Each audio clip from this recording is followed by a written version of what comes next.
Yalla Boker Tov, Beshem Hashem, Nasseh, Venasseh, en ce jeudi 20 juillet, Bezrat Hashem, et bête du mois de Av, le 2 du mois de Av. Thème demandé aujourd'hui sur l'amour qu'un parent doit donner à ses enfants. Je suis racheté par ses filles Lizzie, Rachel, Yael, Torjman et Cathy Esther Sanderovitch, Bezrat Hashem, pour l'élévation de l'âme de leur papa, Robert Yitzhak Ben Sultana, Zichrono Livracha, Roi Hashem, Tenachenu Began Eden Elion, il a donné un amour inconditionnel donc à ses enfants.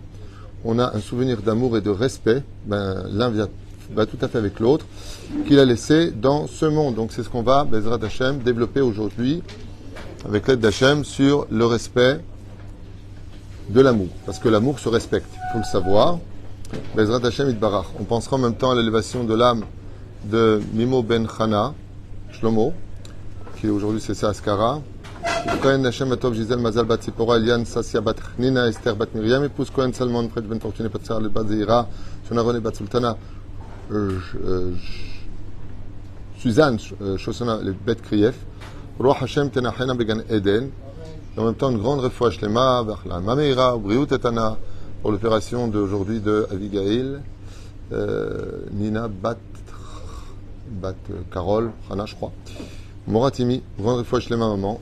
Sarah Talbat Frat Miriam, Yana Ben Esther, Chayorachma Esther Bat Rivka, Jean-Luc Shlomo Ben Zeira, refouach Lema Achlama Meira, Meir Ben Rotsufan ve Sarah Bat Sassia, ve Yeladehem, Joël Miriam Bat Sarah, Nosser Rachel Bat Silvet Gazala, Chaya Bat Sarah, Mazal Tov Evelyn Bat Alice, Lemishpachat Ben Shabbat, Chaya Sophie Bat Sheva, Bat Chava, je crois qu'elle va mieux, Vanat Bora Cohen Bat Esther Shoshana, Rivka Evelyn Rebecca Bat Sarah, Tzipora Bat Mazal, Achlama Meira, École Chol Israël, bien sûr, tous ceux qu'on n'a pas cités, bien entendu, une grande atzlacha pour vous tous.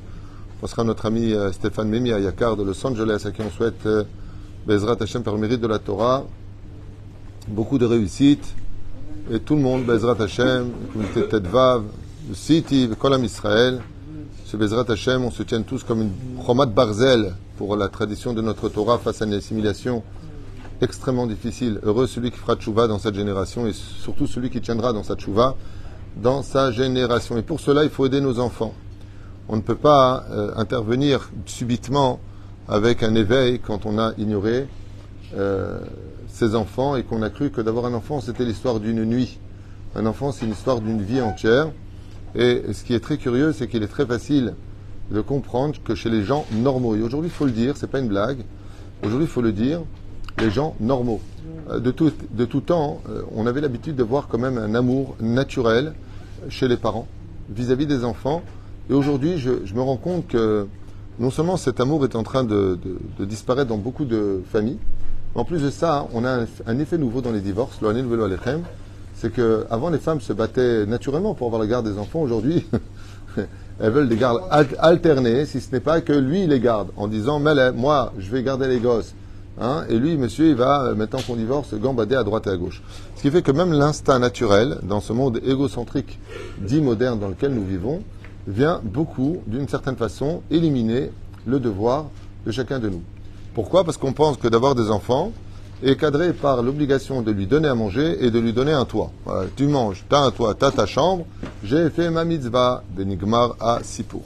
Comme je l'ai déjà expliqué, chers amis, voler l'amour d'autrui, c'est lui voler son droit à l'existence. C'est pour ça que, quand on a posé la question à Rabbi Akiva, qu'est-ce que c'est toute la Torah ? Il a répondu, Ve'afta l'era achakamocha zeklal batorah, zot Torah kula. Et nos enfants qui viennent au monde, s'ils viennent au monde, c'est parce qu'ils ont un tikkun. Donc ils viennent dans une insécurité, c'est pour ça qu'un enfant est fragile. Pas simplement physiquement, il est fragile aussi psychologiquement. Mais la reine, qu'est-ce qui peut réconforter un enfant ? Eh bien, c'est l'amour qu'on lui porte. Et cet amour qu'on lui porte, doit être un amour qui doit être cadré. Et c'est ce qu'on va expliquer Bezrat Hashem au niveau psychologique et toraïque. Parce que Nidoraïta, on verra que l'amour n'est pas suffisant parce qu'il est naturel. Pourquoi est-ce qu'on aime nos enfants ? Parce que Ve'afta l'ereacha kamocha. Zasiba. Mais il y a aussi marqué dans Parashat Vaïtranan et imecha ve'etavicha tiraou. Ça veut dire que l'amour qu'on doit porter à nos enfants doit mener nos enfants à avoir peur de perdre cet amour. Je ne sais pas si vous comprenez ce que je viens de dire.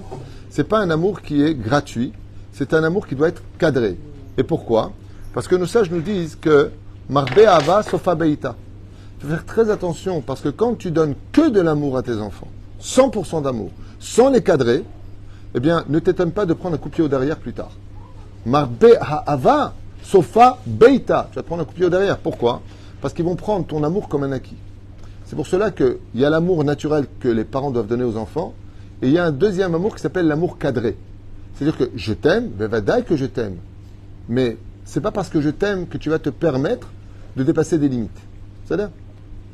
Pourquoi? Parce que quand on aime, on ne compte pas.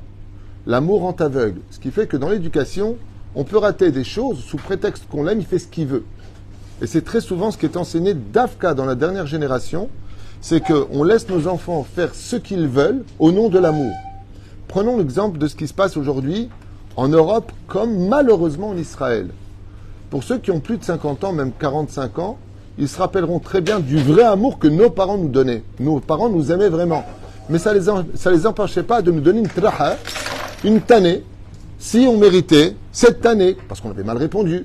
Et ça ne voulait pas dire qu'ils ne nous aimaient pas. Ça veut dire que l'amour était cadré. Aujourd'hui, attention, tu donnes pampan fesse. Ça veut dire le petit manque de respect, il peut te cracher dessus, il peut faire ce qu'il veut. Les services sociaux vont intervenir, Internet. Attention, tu as vu comme il a dit, on peut frapper les enfants. La Torah, notre Torah, celle qu'on a reçue du Sinaï de celui qui a éduqué le monde, qui s'appelle Akadosh Baruch Hu, il te dit que Behemet, comme c'est marqué dans la Gemara de Masechet Shabbat, pourquoi est-ce que le roi Salomon est sorti nickel?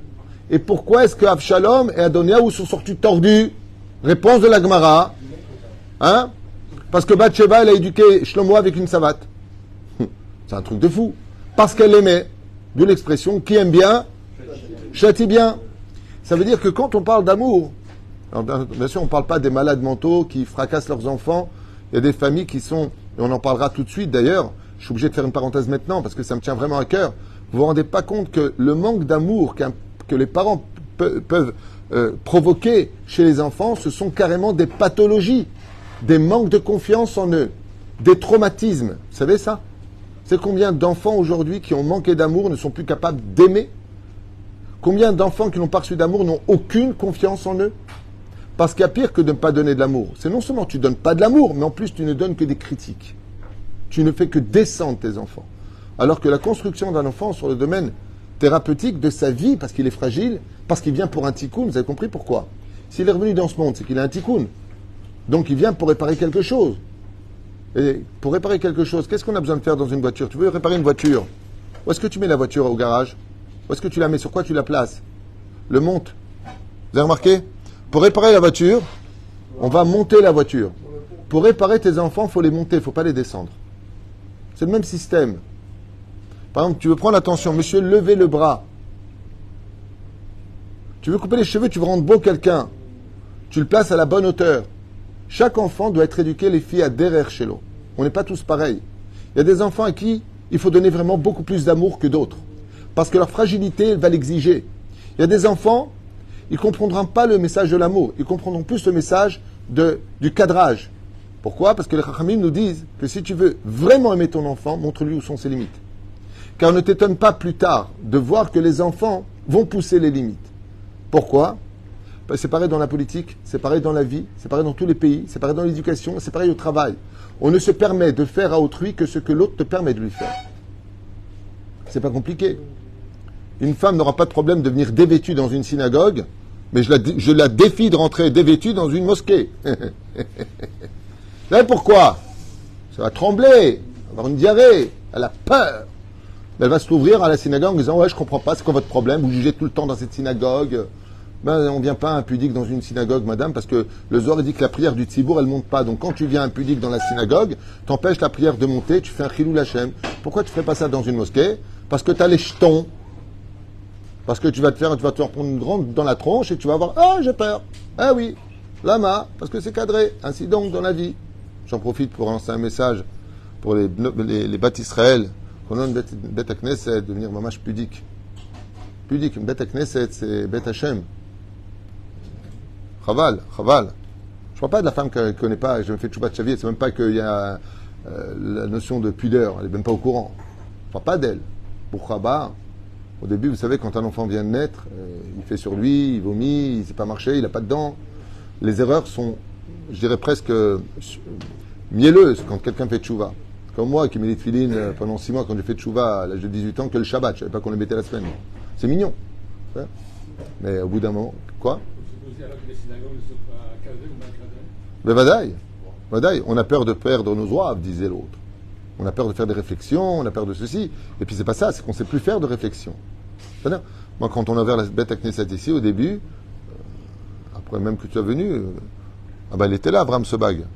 Les femmes sont venues ici, c'est le carnaval de Rio, et quoi, 1 mois plus tard, 2 mois plus tard, avec les cours, elles étaient toutes avec le kissoui. C'est pas une blague. Mais parce que quand elles sont venues, c'était une jambe sur l'autre, pantalon, petite chemise, elles ne savaient pas.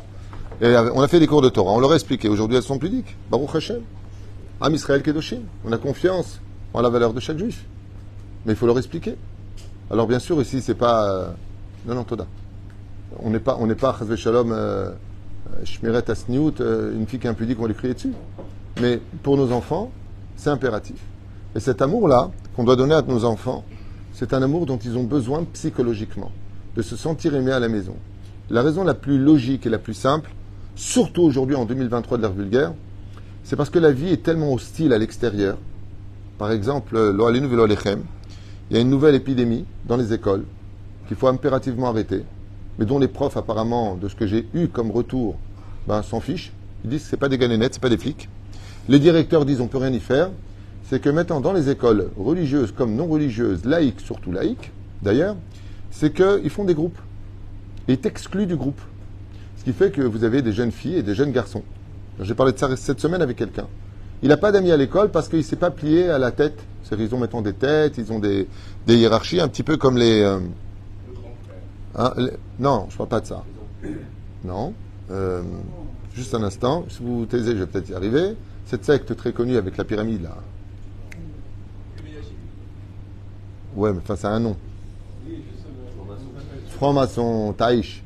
Les francs-maçons, moi, quand le nom ne me monte pas, il ne me monte pas. J'ai un blocage au niveau des noms, c'est impressionnant. Et donc, les francs-maçons. Et aujourd'hui, c'est ce qui se passe dans les écoles. Je me suis vraiment renseigné sur le sujet. Et vous avez des jeunes filles qui n'ont aucune amie. Elles sont mises en quarantaine. Et c'est terrible. Et vous l'avez aussi à l'extérieur. Tu ne corresponds pas à ce que nous sommes. Tu es exclu. Aujourd'hui, on est vraiment dans un apartheid dans la vie générale où si tu n'es pas moi, tu n'existes pas. Alors imaginez un petit peu ce qui se passe dehors, ce qui se passe au travail, avec les pressions qu'on a. L'enfant qui revient de l'école, qui a peut-être été racketté, qui de qui plus a été exclu, qui a déjà été engueulé par son professeur ou sa mora, peu importe. Vous imaginez un petit peu l'enfant quand il rentre chez lui s'il n'a pas d'amour? Qu'est-ce qu'il fait? Qu'est-ce que ça provoque au niveau de la pathologie? Il se... Exactement. Il y a eu des cas, pas beaucoup, mais il y a eu des cas, effectivement. Mais en tout cas, ce qui est sûr et certain, pourquoi je dis oui? Parce que quand on se suicide, c'est qu'on estime qu'on manquera à personne. C'est-à-dire la tristesse, ça peut être une pathologie comme la bipolarité, peu importe. Mais dans le tachles, le seul endroit où un enfant, normalement, je dis bien normalement, vient se ressourcer, c'est quand il rentre à la maison. C'est pour ça que j'ai souvent aux parents, arrêtez de dire, je ne comprends pas, mon fils il est toujours dehors. Remets-toi toi en question. Parce que si ton fils est dehors, au lieu de préférer d'être à la maison, c'est peut-être qu'à la maison, il ne reçoit pas ce dont il a besoin. C'est-à-dire que dehors, on l'attend. Est-ce que vous l'attendez? On lui parle. Est-ce que vous lui parlez? On lui donne de l'estime. Est-ce que vous lui donnez de l'estime? On lui donne de l'amour. Est-ce que tu lui donnes de l'amour? Je vous raconte une histoire qui s'est passée ici dans le Beth Midrash, il y a 13 ans, où je vois comme ça une jeune fille qui vient voir son père, et la fille vient très emballée de voir son père. Elle aime son père. Et le père, il lui parle comme si c'était une cliente, je ne sais pas, on aurait dit que c'était une étrangère, ça se passe devant moi. Et j'étais un petit peu choqué de... Je sais pas, moi j'aurais une fille qui vient me voir, une doralienne dans mes bras, je sais pas, en plus j'ai que 5 mecs, donc une fille, ça aurait été la bienvenue quand même. Hein, j'aurais bien pourri, dirait l'autre. Et comme on dit, la fille pour le père et le garçon pour la mère, à ce qui paraît. Hein. Ouais, j'ai des petites filles, c'est vrai. J'ai des belles filles aussi. Je porte bien leur nom, belles filles. C'est-à-dire, ou Fréhen, j'ai été très étonné, je lui ai fait une réflexion. Il y a plus de 13 ans. Je lui ai fait une réflexion, je lui ai dit, je comprends pas, ta fille, elle vient avec un élan d'amour, et toi, tu le parles comme si c'était, tu sais, protocole. Oui, alors, tu sais, tu t'es né bleed, tu t'entraînes, fais des pompes à la maison, je serai le plus lourd de Ashdod. Il m'a dit, je sais pas, moi, qu'est-ce que tu veux que je fasse? Ben, tu vois, tu prends ta fille dans les bras, tu dis, je suis content de te voir, tu lui donnes des mots d'amour. Et il m'a dit, ah non, mais ça, moi, je ne sais pas faire. Je lui dis, alors ne t'étonne pas qu'un jour, elle finisse avec un goy. Et elle est avec un goy. C'est pas une blague, je ne mens pas. C'est Péroucha d'Ava. Je dis pourquoi. Aux sages, pas d'habitude, nos chachamim nous disent, si tu donnes pas d'amour à tes enfants, cet amour qui est cadré, encore une fois, pas un amour moufrase, pas mishtolel, pas un amour inconditionnel, pas une fusion. J'entends souvent le mot fusion. Parce que cet amour qui est fusion peut provoquer des divorces plus tard. Vous savez ça. Quand tu es fusionnel dans l'amour avec tes parents, tu ne divorces pas d'eux. Alors que, ça veut dire que tu ne divorces pas d'eux. C'est-à-dire que tu vas te marier et ta priorité, c'est tes parents. Ce qui fait que ton conjoint, que ce soit un homme ou une femme, bah, tu fais, je ne comprends pas, tu es marié avec moi ou tu es marié avec l'autre? Alors que le Torah nous dit, Ya'azov ish et aviv et imo bidbak beishto v'yul basar echad. La Torah te dit, quand tu te maries, tu laisses tes parents pour adhérer à la construction de ta nouvelle famille. Quand tu laisses, ça veut pas dire que tu les abandonnes, ça veut dire que tu leur manques de respect, ça veut pas dire que tu... Mais la priorité devient essentiellement ta famille, ton couple. C'est-à-dire que l'amour que t'ont donné tes parents n'est existentiel pour toi que pour ta construction, ta relation avec eux et ta construction future. Parce que quand tu ne donnes pas d'amour, tu ne crois plus en l'amour. C'est-à-dire que celui qui n'a pas eu d'amour ne croit plus en l'amour. Ce qui fait que dans sa relation avec autrui, le fait de ne pas dire à sa femme qui en a tellement besoin, je t'aime, tu me manques, ces mots qu'il n'a pas entendus dans son éducation, il ne les transmet pas à autrui. D'ailleurs, l'une des raisons pour lesquelles les PN, les manipulateurs pervers narcissiques existent, c'est pour deux pôles. C'est incroyable qu'on parle de ça. Qu'est-ce qui forme un manipulateur pervers narcissique? Il y a plusieurs raisons. Il y en a trois qui sont très connues dans le domaine psychologique. Celle de la formation du PN qui va le faire chez son fils. Ça veut dire qu'il va éduquer son fils à manquer d'empathie, à carapacer son cœur. C'est la première. La deuxième, qui est la plus connue, ce sont les enfants mouznachim. C'est-à-dire que quand tu ignores l'existence de ton fils au point que tu vas jamais à une réunion des parents d'élèves, tu t'intéresses ni à sa vie, jamais de bravo, jamais rien. Tu le descends, tu le descends, tu le descends. Il va recevoir des données éducatives qui vont le rendre plus tard PN. Donc tu as créé un monstre. Ou, deuxième cas très connu en psychologie, qu'est-ce qui fait d'un PN à PN quand tu en fais un enfant roi? C'est deux extrêmes. Ou pas du tout d'amour, ou que de l'amour à l'extrême. Il a ce qu'il veut, il dit ce qu'il veut, il frappe qui il veut, quand il veut. T'en fais un PN, sache-le. En tout cas, c'est le compte-rendu de plusieurs psychiatres et psychologues sur d'où vient cette terrible formation du sociopathe qu'on appelle aujourd'hui, depuis 1986, le manipulateur pervers narcissique. D'où est-ce que ça vient, ça? Eh bien, ça vient justement du manque d'éducation.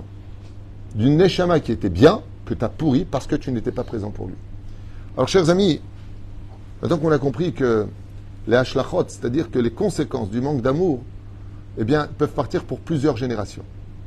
Ce même père qui n'a pas serré sa fille dans les bras ou donné de l'amour, ne serait-ce qu'avec des paroles d'amour dans sa bouche, qui est, on aurait dit un iceberg, un glacial le mec, eh bien, a pour conséquence que les enfants peuvent transmettre la même chose à leurs enfants.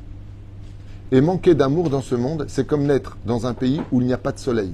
L'amour, c'est un soleil. On a besoin d'amour pour y voir clair dans la vie. L'amour est relié à l'âme. Notre âme est empreinte d'amour. Elle a besoin d'amour.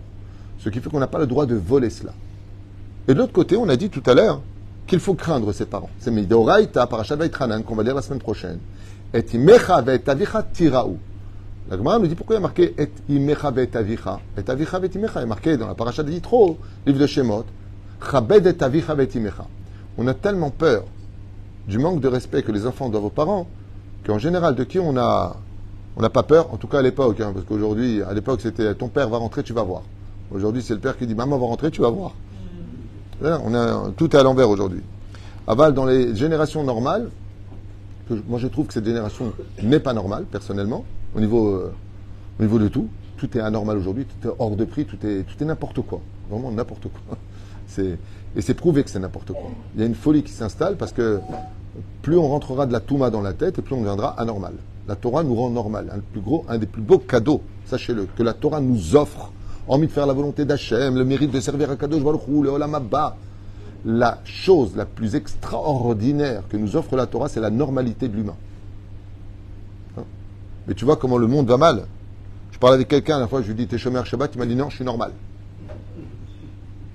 Un truc qui va pas, là. Non, je suis normal, toi, t'es pas normal. Normalement. Mais aujourd'hui, c'est ton fils, il est au Talmud Torah. Non, il est dans une école normale, laïque. La normalisation, tu l'as pas bien placée. Nous sommes Am Israël, on n'est pas comme les nations du monde. Donc il doit être dans le Talmud Torah. Nous, les Juifs, on est Juifs. Je ne sais pas si tu es au courant. On a la Torah. Qu'est-ce qui fait nous des Juifs? La Torah. Sinon, s'il n'y a pas de Torah, Torah pas. Enfin, le Ou Fren, vous avez bien compris que dans l'instant T, on doit donner de l'amour, mais on doit aussi à nos enfants apprendre à les craindre. Qu'est-ce que font le couple qui se marie? Amour plus crainte. Crainte plus amour. Ça donne un enfant qui s'appelle comment? Comment on s'appelle quand j'appelle papa qui s'appelle amour? Quand j'appelle maman qui s'appelle crainte? Et qu'ils se réunissent ensemble et vont tomber enceintes, comment va s'appeler l'enfant de l'amour et de la crainte quand ils sont éduqués avec ces deux notions? La réponse, Simcha. L'enfant de l'amour et de la crainte s'appelle la joie. Tu veux voyager tranquille, voyage avec amour, mais fais attention au code de la route. Passe pas au feu rouge, prends pas un sens interdit, tu vas te prendre un PV et créer un accident. Ou freine, qu'est-ce que ça s'appelle? Comment on appelle l'amour équilibré? L'amour équilibré, c'est quand on donne de la joie à nos enfants. Pour donner de la joie à nos enfants, j'aimerais vous donner quelques patentes, quelques conseils, si je peux me permettre. La première, c'est exemple personnel. Surtout dans cette génération, le rabbi avait l'habitude de dire, d'ailleurs, j'ai appris ça de plusieurs amis Lubavitch, il disait que, vous avez entendu du rabbi, plusieurs fois, qui disait, quand tu vas te coucher, sors un livre de Torah de ta bibliothèque, étudie 2 lignes, parce que tu ne pouvais pas, parce que tu es fatigué, et laisse-le sur la table. Pour que ton fils, au réveil, quand il se lève, il ne verra pas le portable que tu as regardé toute la nuit, il dira, tiens, papa, il a étudié quoi aujourd'hui? Qu'est-ce qu'il a étudié cette nuit? Cet exemple-là, qu'on appelle l'exemple Ishit, Dougma Ishit, c'est le plus beau message qu'on puisse donner à nos enfants. Quand un fils, il constate que le père se lève à la synagogue, qu'il étudie la Torah, qu'il parle toujours doucement à la maison, qu'il a beaucoup de respect, qu'il prend le temps de parler, il va créer ce qu'on appelle une complicité avec son enfant. Un exemple à suivre. Et je vois très souvent dans les Shlom Bayit, quand je vois la fille qui hurle ou le mec qui hurle, et l'autre à côté qui parle avec beaucoup de sagesse, et qui m'arrête de crier. Alors je pose toujours la même question depuis 25 ans, 26 ans où je m'occupe des couples, et la réponse est toujours la même. Ben, moi j'ai grandi dans une maison, la vérité, où ça criait pas, et moi j'ai grandi dans une maison, ça hurlait. Ah oui, quand tu ne sais pas te comporter comme il le faut à la maison, tu vas reproduire chez tes enfants le même effet. Ce qui peut faire divorcer tes enfants à cause des parents. Pas parce qu'ils se sont mêlés du couple, comme ça se passe beaucoup aujourd'hui. Non. Parce que l'éducation que tu as donnée à tes enfants est une mauvaise éducation. Ne crie pas, montre-leur le respect, et ainsi de suite. C'est la première des règles. La deuxième règle, c'est vrai qu'on est fatigué, c'est vrai qu'on est épuisé. On a aujourd'hui fait un peu plus nos enfants des psychologues que des enfants. C'est à eux de nous comprendre. Ne me saoule pas, je suis crevé, je t'ai déjà dit. Waouh, on se calme. Une enfant, c'est une cassette vierge. Ce que tu enregistres, c'est ce qui va s'enregistrer. Alors, il y a plusieurs façons d'emmener son enfant dormir. Va au lit. Ça s'appelle un camp disciplinaire. Hein? Et ça n'engage pas l'éducation. Va au lit, il est tard. Monte dans ton lit. Ça s'appelle, dans le judaïsme, se débarrasser de son enfant. Il y a pire encore que de dire à son enfant, va au lit. Hein. C'est de lui jeter un portable dans les mains pour se débarrasser de lui. Ça, aujourd'hui, c'est devenu culturel. Tu donnes un enfant, rien que pour qu'il se la ferme. Tiens, dans les dessins animés, je comprends qu'à un moment, on puisse craquer. Hein, je comprends. Surtout que les enfants, aujourd'hui, sont très durs. Mais cadrés. Pas tout le temps. Avant, il n'y avait pas les portables. Je me rappelle, on jouait à des jeux qui vont peut-être vous paraître stupides. Pour ceux qui ont un certain âge, ils vont rigoler. On jouait au dada. Je me rappelle, on jouait au dada. On jouait aux jeux de dames. On jouait à des jeux, le Monopoly, les osselets. On jouait. On avait des occupations. On apprenait les maths. On savait faire des divisions, je me rappelle. Enfin, moi, je ne me rappelle pas, parce que division et moi, ça faisait 2. Mais dans le tachlès des choses, on savait s'occuper. Aujourd'hui, on ne sait plus s'occuper. Aujourd'hui, sans portable, on est perdu. Alors, chers amis, quand on veut éduquer son fils et sa fille, on ne lui dit pas « va au lit ». On l'emmène au lit. On le couvre. Et si on est un homme de Torah, on prend un tabouret et on reste à côté de lui le temps qu'il finisse son Kiryat Shema. On lui montre que c'est important pour nous. prends 3 minutes de ta vie pour lui faire gagner 30 ans d'existence réussie. Tu ne peux pas savoir combien d'investir de l'amour, de la considération, de voir ses devoirs, de lui poser des questions, de voir qu'il y a un problème, d'aller le voir à l'école. D'aller le voir à l'école. Pas simplement le prendre, d'aller voir comment il va. De parler avec ses professeurs, de demander « intéresse-toi à ton fils ». Et vous savez pourquoi ? Parce que ton fils, ta fille, parce que l'éducation et l'investissement que tu mettras dedans, c'est ce qui va faire comprendre à tes enfants combien tu es important pour eux. Quand on voit que les parents savent arrêter le temps. J'ai fait un cours qui s'appelle « Par amour pour ton enfant, sache arrêter le temps ». Quand tu prends du temps pour lui, quand tu sais lui donner l'intention dont il a tellement besoin d'exister, qu'il puisse compter sur ses parents, alors sache une chose, tu lui as donné le bitachon atzmi, c'est-à-dire la confiance en lui, dont il aura besoin, et un héritage incommensurable qui permettra de créer une famille équilibrée par la suite. De savoir vivre en famille, vivre en société. Je me rappelle quand on était enfant, on mangeait tous à table. Bon, à des heures différentes, parce qu'on était nombreux. Aujourd'hui, beaucoup de parents m'ont dit que ça n'existe plus de manger ensemble. Peut-être le Shabbat. L'enfant, il mange seul, des fois dans sa chambre. Les parents, ils mangent dehors, de plus en plus. Ils commandent. Il n'y a plus de réunion de famille. Il n'y a plus de comment vas-tu. Ça va? T'as mangé? T'as ceci? C'est protocolaire. On est dans le côté protocolaire de nos jours. Et ça, c'est un crime vis-à-vis de l'éducation. Normalement, selon la Torah, ça va beaucoup plus loin que ça. Vedibar tabam. Ça veut dire que selon la Torah, chaque père a l'obligation de s'asseoir et étudier avec ses enfants. Et le Shulchan Aruch nous dit que s'il n'a pas le temps de le faire, il prendra un professeur pour qu'il étudie avec son fils. Vedibarta, bam, bam, bet, mem, bereshit, mematai, qui sont les 2 premières lettres de la Torah écrite et la Torah orale. Et qu'est-ce que ça va faire? Eh bien, quand tu étudies la Torah avec ton fils, tu vas créer un amour spirituel entre vous.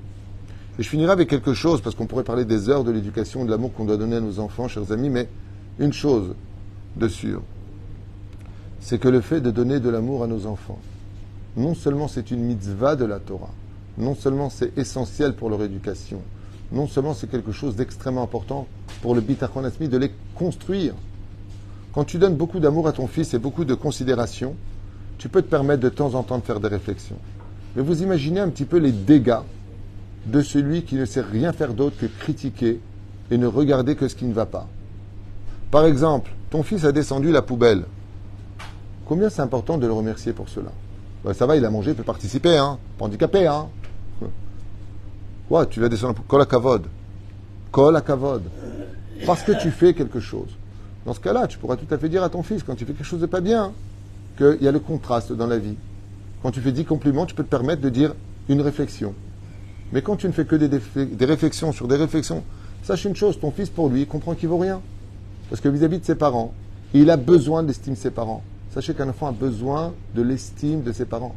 Combien de femmes et d'hommes m'ont appelé détruits parce que les parents étaient toxiques, parce qu'ils ne savaient que descendre, critiquer, humilier, défaire tout ce que son enfant a essayé de faire. Ça s'appelle des parents toxiques. Et donc, qu'est-ce que font les enfants? Ils sont détruits. Vous savez pourquoi? Parce qu'ils sont à la recherche de l'amour et de l'estime des parents qu'ils ne trouveront jamais.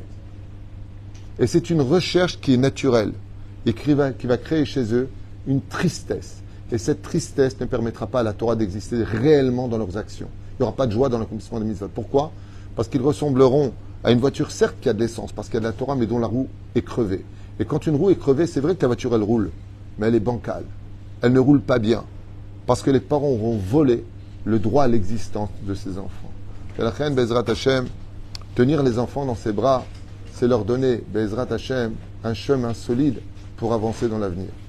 Ceci étant, ça n'empêchera pas aux parents d'éduquer les enfants, de leur apprendre ce qui est valable de ce qui ne l'est pas, le bon du mauvais, le mauvais du bon. Il est impératif dans l'éducation et l'amour de nos enfants de les amener jusque-là. Par quel biais? Eh bien, au sage de nous dire pour finir, que celui qui aime vraiment ses enfants, et je vous assure que ce que je vais vous dire est certainement la phrase la plus importante de ce cours, l'amour apporté à nos enfants n'est valable que si tu les emmènes au Gan Eden. Je m'explique clairement. Si par amour tu lui permets tout, ouais, bon, il ne peut pas faire Shabbat, là il va faire du foot, Mechalel Akol, il ne veut pas manger kasher, il fait ce qu'il veut, écoute-moi, mon fils, il fait ce qu'il veut, je l'aime trop, j'ai trop de peine. Ça s'appelle de la haine. C'est pas de l'amour. C'est de l'égocentrisme. Ça te fait de la peine. Alors, soi-disant, au nom de l'amour, tu lui fais perdre son monde futur. Aimer son enfant, contrairement à tous les animaux qui eux aussi aiment leurs enfants. Bon, il y en a qui les dévorent aussi. Hein. Mais qu'est-ce qu'ils font? Ils leur donnent à manger, ils les protègent, comme le font les lions et autres. Ouais, même les hyènes, il y a des hiérarchies. Mais aimer son enfant, c'est veiller à ce que toute notre vie, tant qu'on est vivant, nos enfants soient les héritiers du monde futur. Ce qui fait que si tu les éduques pas à respecter la valeur de la Torah et des mitzvot, de savoir vivre au minimum, de respecter les personnes âgées, respecter son grand frère. Et malheureusement, on a souvent tendance à faire des préférences avec nos enfants, parce qu'il est plus proche de nous, parce qu'il nous ressemble un peu plus, parce qu'il nous écoute, parce qu'il nous rend plus service. Ce sont des erreurs qui sont fatales dans l'éducation. Tu crées de la haine entre les frères, tu crées de la jalousie, voire même de la compétitivité entre les enfants. Et tout cela, c'est destructeur. Donc si vraiment tu aimes tes enfants, aime-les pour eux, et non pas parce que toi, tu en ressens le besoin, ou pire encore. Une fois, avec une femme qui m'a dit « Ouais, j'ai pas d'enfant, j'en ai marre, je suis pas marié, j'ai pas d'enfant. » Je dis « Pourquoi tu veux un enfant ?» Elle me dit « Pour pas rester seule. » Je prends un labrador. C'est-à-dire quoi? Je veux pas rester seule. Hannah, dans Shmuel, quand elle voulait un enfant, c'était pour Dieu. La preuve, à l'âge de 2 ans, elle a donné à Eli Cohen Gadol, à Shiloh, pour l'éduquer dans la Torah. Le but d'avoir des enfants, bien sûr qu'on va les aimer, bien sûr qu'on va créer une famille, bien sûr qu'ils vont nous aimer. Rien que pour ce mot papa, maman, bien sûr que c'est important. Mais le but principal de faire des enfants, il y a 3 choutafim. Il y a Dieu, papa et maman. Le fait d'avoir des enfants, c'est de bien veiller à ce que nos enfants aient un bon nom sur terre et qu'ils soient les héritiers du monde futur. Comme le dit le Zohar HaKadosh, je ne me rappelle plus quel livre j'avais vu sur ça, que quand viendra le départ des enfants à 120 ans, le jour de leur jugement, qui on rentre avec eux dans la salle d'audience? Les parents. Et pourquoi? Parce que tout ce qu'auront fait les enfants comme faute seront reportés sur les parents. Ma pitom, à 13 ans, on dit Baruch Sheptar Alimon Shoshelze. Qu'est-ce qu'on dit à 13 ans? Source de bénédiction est celui qui m'a rendu quitte des punitions de mon fils. Parce que jusqu'à 13 ans, ces fautes sont pour les parents. C'est moi qui l'ai mal éduqué ou bien éduqué. Donc l'un comme l'autre. Il dit oui, mais ça dépendra de qu'est-ce qu'ont fait les parents de leurs enfants. Et là, on lui dit T'étais halal Shabbat. Il dit, mes parents, ils m'ont pas appris le Shabbat. Pourquoi tu mettais pas les tefilines? Mes parents, ils ont pas. Là où va l'enfant dans le Gehinam, on emmène les parents avec. Lama. Parce qu'ils les ont mal aimés. Aimer son enfant ne veut pas dire acquiescer à tout ce qu'il demande. C'est pas ça, aimer son enfant. Aimer son enfant, c'est lui donner l'héritage de ce monde dans les valeurs humaines et universelles, mais surtout l'emmener dans son monde futur. Si c'est ça que tu donnes comme amour, alors tu as été le meilleur des pères et la plus merveilleuse des mamans. Baruch Adonai Leolam. Amen. Amen.